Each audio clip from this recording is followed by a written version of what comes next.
Esta novela nace por un sueño y también por la voz de una mujer que me empezó a dictar parte del hueso de la novela, como el nudo de la historia.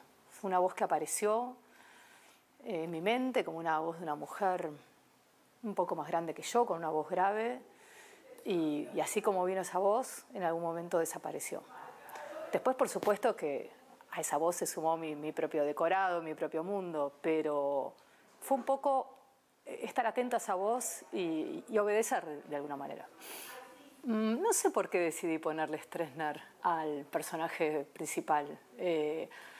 Me parece que también hay muchas cuestiones que van apareciendo a lo largo de la escritura de ficción que tienen que ver con un inconsciente colectivo. Y es ese fondo de ese inconsciente también que compartimos respecto de los traumas de nuestro pasado común, que comparecen, y a veces es mejor ni siquiera saber por qué. El fútbol tiene una importancia central en la novela. De hecho, además, la novela transcurre en mi propio barrio, y también el fútbol fue como tejiendo mi memoria afectiva, porque yo iba a la cancha de Boca con mis hermanos y mi padre cuando era muy chiquita.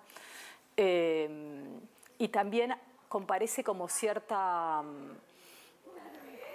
cuestión mítica, ¿no? En ese partido, y al mismo tiempo los episodios de ese entretiempo se parecen un poco a la última dictadura militar, en el sentido que también es como un tiempo sin ley, ¿no? Lo que sucede en un entretiempo de un partido de fútbol. La novela tiene un ritmo de thriller porque narra un crimen. Y sí, y también había algo como la intención también de recuperar esos tiempos fijos, ¿no? De los 90 minutos de un primer tiempo, el tiempo de un entretiempo, el tiempo de un segundo tiempo.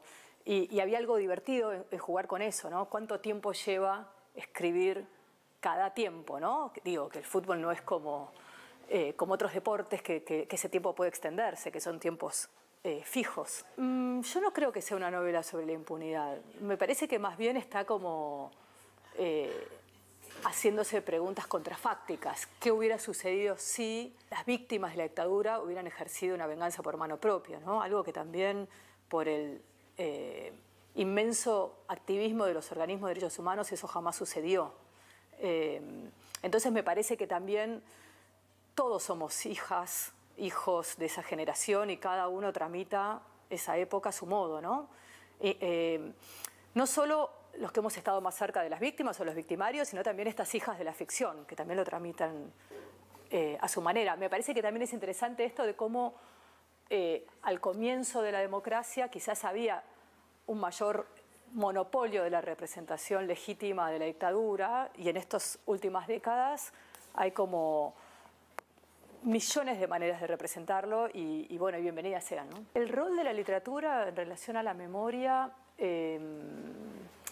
me parece que no puedo pensar la memoria desarticulada también del olvido. Me parece que hay como una ambivalencia permanente, como un ir y venir entre la memoria y el olvido, ¿no?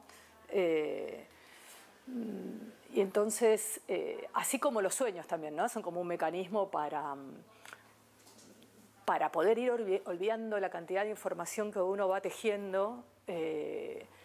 Me parece que la literatura también va articulando simultáneamente, ¿no? Cómo olvidamos, cómo recordamos, y qué especie como de impronta nos queda sobre cada época. No sé si estas obras que siguen aludiendo a la última dictadura militar se resignifican en estos tiempos de negacionismo. Me parece que se van adicionando capas y capas geológicas de experiencias, ¿no? De hecho, seguimos viviendo, no solo en la ficción, sino en nuestra vida contemporánea, nuevas maneras de interpretar esa experiencia, como por ejemplo, pensaba últimamente en esta experiencia de que los niños que estuvieron en campos de concentración ya no son solo testigos en los juicios, ¿no? Que ahora también son concebidos como víctimas. Entonces me parece que hay algo interesante en cómo esa experiencia sigue viva y se sigue tramitando en múltiples direcciones, en nuestra vida colectiva y bueno, y también en la ficción.